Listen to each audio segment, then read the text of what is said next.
Welcome back, YouTube. Today we got a special guest in the garage. It's not really a guest, it's more of a car. Special car that is, I'll just show you. How about this?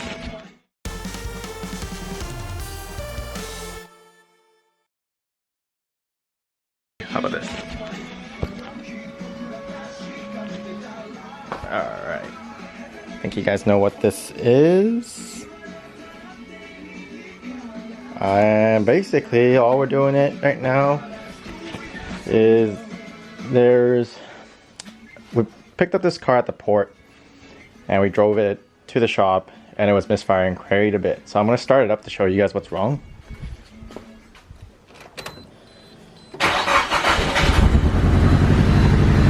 So again, I'm not really sure if you guys can really hear this or not, but it sounds rough. Very rough actually. And part of it, I think, is that there's a misfire. I mean, it's just shaking a lot. There's a lot of hesitation. It stalls out sometimes. And one way you can check for sure if it's a misfire is if you remove these electrical connectors on these plugs. You can see the car kind of changes as you remove these connectors. So it's one way to check to see if the misfire is because of the plug or if it's a wiring issue. So if I'm removing these and there's still hesitation or a change in the engine's like the way it runs, the way it idles, then you can kind of determine what the issue is, right? So again, same thing. I put this back in, it changes. So it's these three plugs aren't the problem. These three plugs aren't the problem. So let's do the last one. Notice how there's no change. Basically, if I plug it in or if I had it removed. So that leads me to believe that this cylinder 4 plug is actually dead. Or the coil pack, sorry. Cylinder 4 coil pack is actually dead. So what I'm going to do is I'm going to go find a buddy with a spare one. I'm going to test that out. If it works, then I'm going to buy it from him or we're going to figure out something else. These plugs are SR specific for the S15. You can do conversions. And there are aftermarket companies that do provide these kinds of plugs, but what we're going to be doing is we're going to test to see if the OEM plug works on my friend's car, and if it does, then we're good to go. This car should run fairly decently. Another thing we're doing right now is we're just trying to get it ready for an inspection. So we've been taking out these aftermarket D-Max, I think, tail lights, and putting some.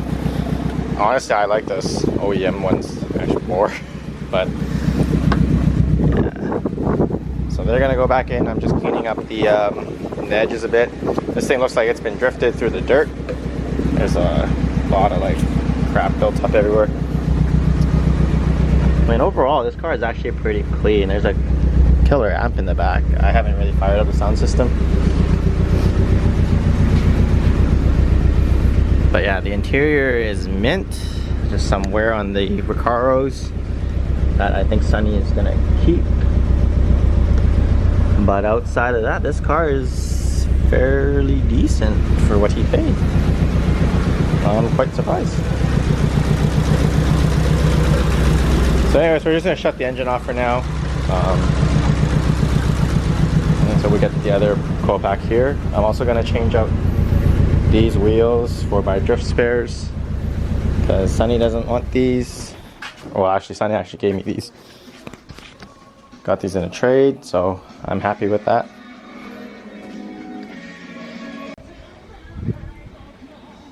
Alright, so those are the D-Max.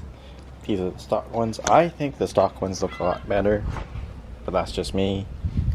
I'm personally not a fan of like smoked out taillights or anything like that. Maybe if these were like red or clear, who knows. Alright, so with the help of Brandon, he had one of those coils in stock, or actually just at his house. We changed the back one over there. Now the car doesn't sound like a Subaru, and I'm just gonna show you guys what an S15 is supposed to sound like.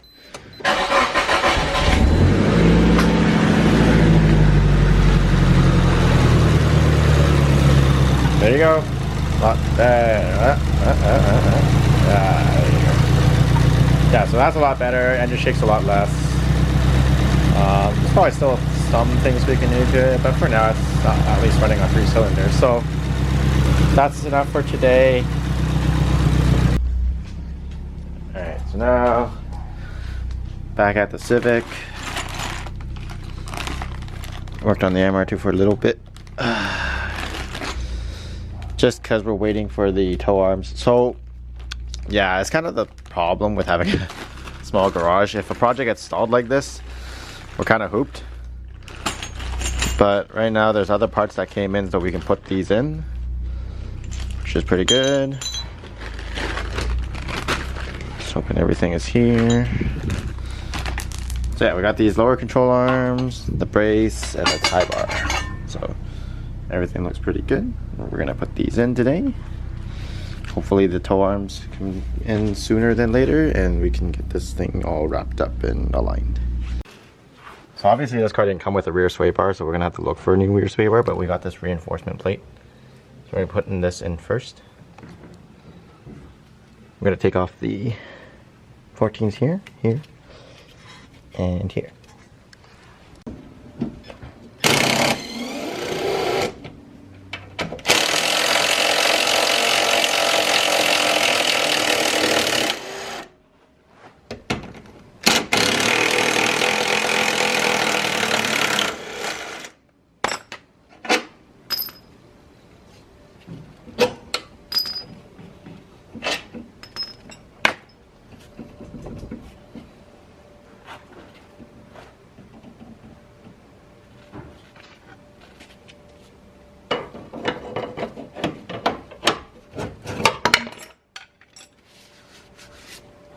Okay, you guys can see the old ones versus the new ones.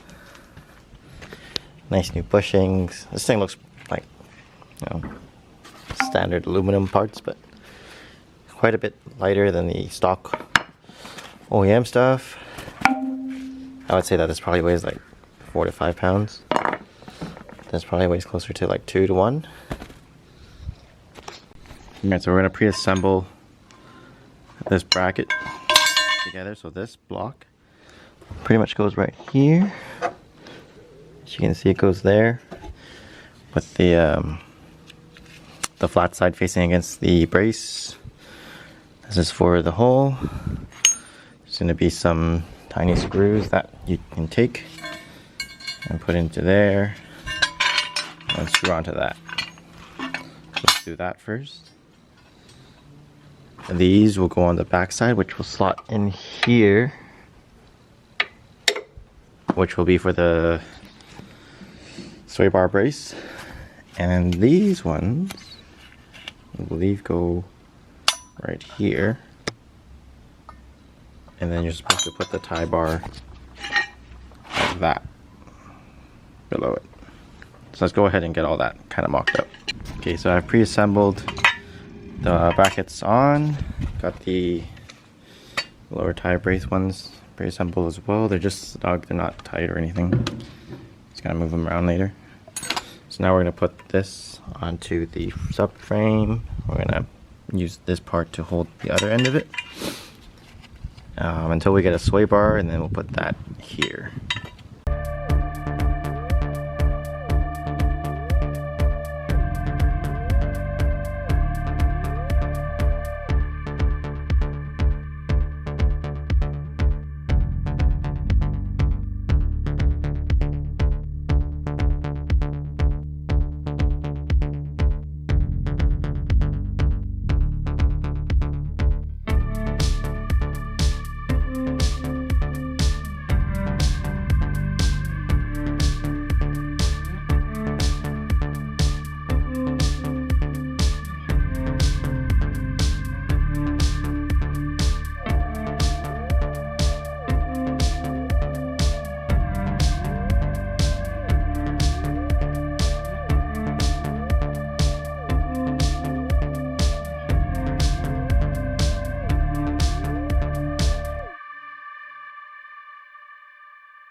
Alright, so we've tightened all these bolts down, cinched them all up.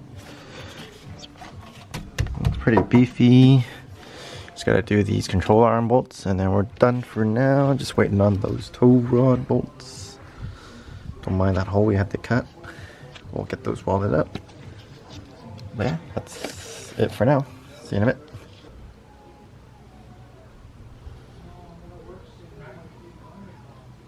Alright, so finally the rears are set. We got a new camber arm, Skunk 2, lowering springs, KYB, AGX shocks, and the tow rod that had been broken.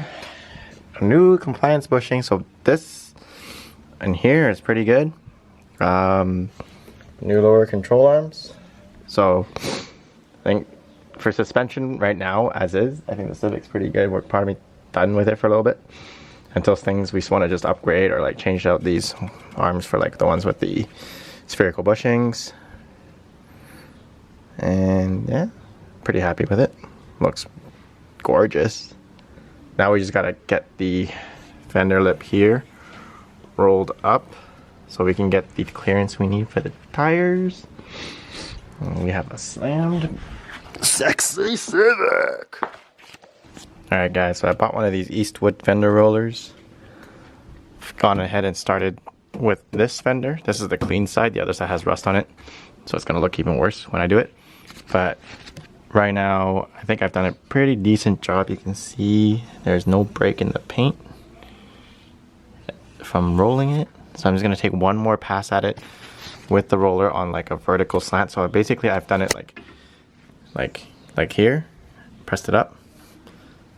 And then as I kept making more passes, I kept adjusting the roller kind of more of a 90-degree tilt and pressing against it. Not putting too much force, just enough to get it to move.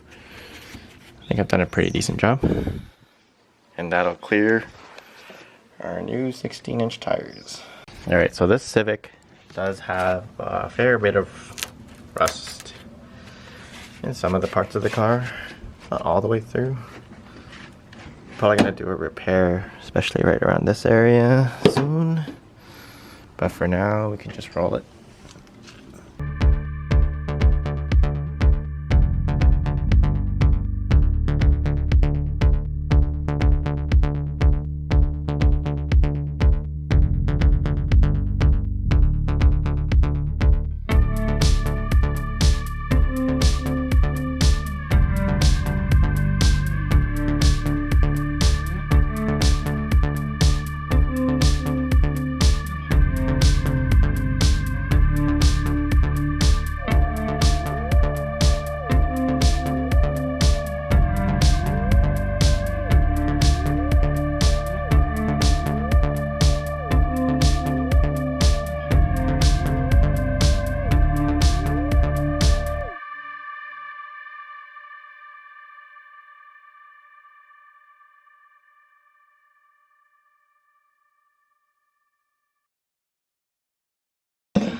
Alright, so this side definitely not as pretty as the other side, but because of the rust.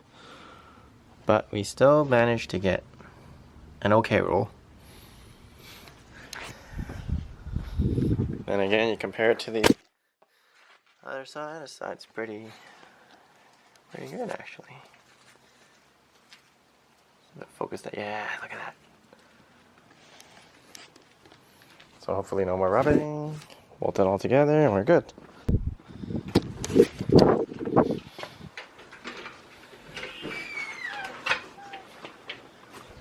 So hopefully that clears. It's pretty close. Alright, so hopefully this clears. It's pretty close. Looking pretty good.